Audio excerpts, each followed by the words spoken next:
Convicts get arrested and sometimes they act as if they're crazy or unstable to make it so they get lesser of a sentence.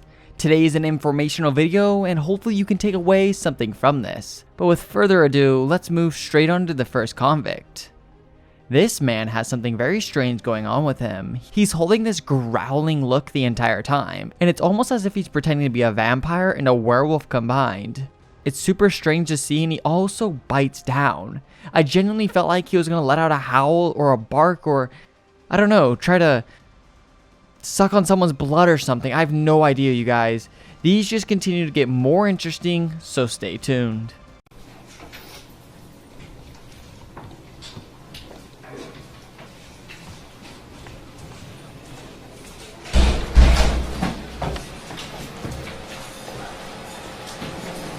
Jones, if you stand right here before me, please. Court on record today, January the 30th, 2012. Mr. Jones, I'm here to set your bond this morning. I don't know anything about your individual case. If you do not understand the law that you're charged under, I'll be glad to explain the law to you. Questions? Are you currently employed? No. Do you want me to screen you for an attorney? No. Gonna hire your own? I don't need one. Mr. Jones, I never advise anyone to go into court regardless of the charge without an attorney. I don't care. Mr. Jones. You state at this time you are currently unemployed. I am going to pre-qualify you for a court-appointed attorney. Someone from the public defender, Mr. Jones. Someone from the public defender's office will come over and speak with you about your case. Well, that was super interesting. I don't know, you guys, like, maybe we have a real vampire and werewolf. I'm honestly not quite sure.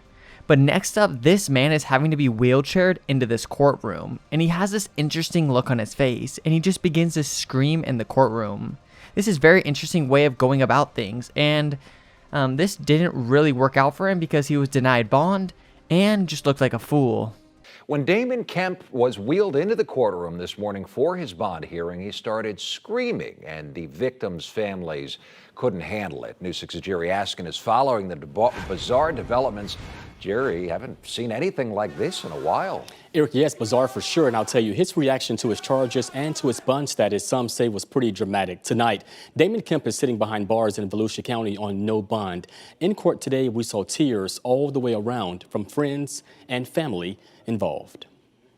There is no answer as to why or how. Narissa Carter had a front row seat today in court, grieving days after her 19-year-old son, Trey Ingram, was. It got so tough at one point she had to walk out. And like any mother who's forced to grieve, You won't get a chance to hear their voice anymore. Meantime, back inside the courtroom, we watched as Damon Kemp was wheeled inside, screaming and calling on a higher power. God! God! God! His facial expressions and his mood seemed off as a judge read his charges and his fate. I do believe that there is probable cause for the arrest. Kemp's family and friends in court today shed. What did you guys think of that scream? Was this worth it for him? And that look, I'm really confused on, I don't really know, like, was his lawyer telling him to act this way? I'm not quite sure. But now, you guys, we have the first female convict of this video, and she literally goes crazy in the courtroom, starts trying to get out of her handcuffs, and is lifted into the air by the police officers, and continues. She tries to kick and get out. Completely lost it inside a Nevada courtroom. The whole thing was caught on tape. The woman got upset after a judge sentenced her to jail time, and here's a listen to what happened. I got kids, and let me go. I got kids and responsibilities. Let me go. No, let me go. Let me go. Let me go. Quit resisting. Come on. Resist. Well, at one point, she catapulted herself into the air and wrapped her legs around a marshal's neck. In the end, it took 4 marshals to restrain her. One of them did suffer some minor injuries during that outburst. I do not think this helped her at all with her case, nor will this lessen her sentence. If anything, this made everything worse by a lot. Sometimes acting crazy doesn't necessarily work. You guys probably couldn't really picture what I was talking about, but they literally had her lifted in the air and she was kicking and trying to get out. I'm not quite sure what she thought. Like, you have handcuffs on, you're not going anywhere. Now we have this teen who is crying out during his sentencing, begging for mercy from the victim's family and for the judge to try to make it so his sentencing is less. This doesn't really work for him.